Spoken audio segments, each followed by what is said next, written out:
My phone the off yesterday, throughout yesterday. So now I'm really. Here I design for the rooms. This is it. Here I TV wall. So I'm only aiming at the TV wall. Each room per about 3 or 4.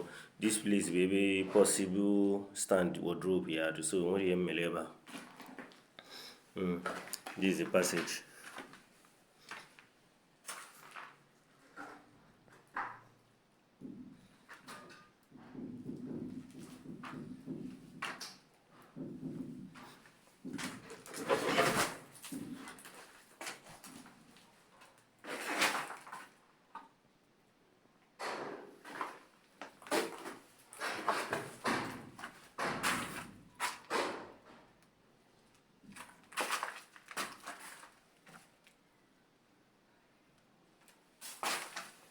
This is the second room and the top.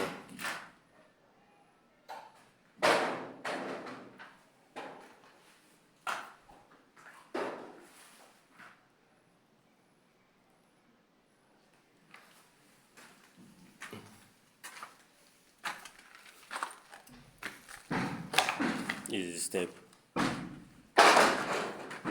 I have a couple of case step today.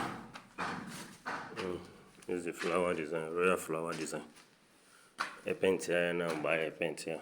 Satin pure satin white. It was really good. Design here the flowers.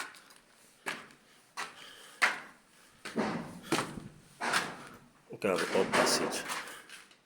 A flower no one I do not can cast. I eat here.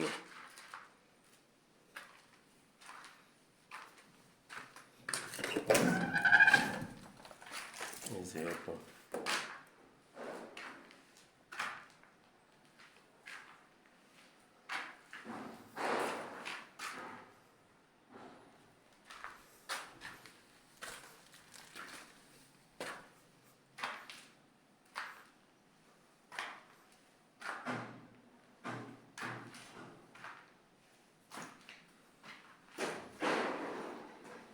This one now, so the flower, you can eat here now.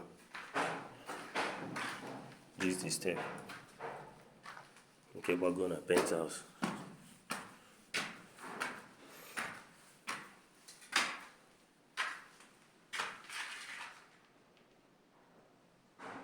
I go the built-in flower royal design. No can here catches into here. I have one to check it. So the first floor now why I have. Even the way I have also no. Actually, mama just the master bedroom. The A4s in the palo. And those ones where they are mood each. So you need the mood to mood, you put home material, the rooms and the passages are to go complete. Not just this. Your penthouse, down palo, and the up palo behaviors in. So I need to go to I need to can do the material this morning. Because material I had is and go to the more. I bought the material be so when I join check it I go to mold made you design for the palo and routine. You go to check away that should require for POP materials. So you need them can go to everything all together once. As well. Two now can measure the penthouse because it lose a good scaffold. Image again about say lose a good scaffold now. I can measure the penthouse. Yeah, but you go to material for penthouse all together for the speed. I'm going to go to see all once. Thank you.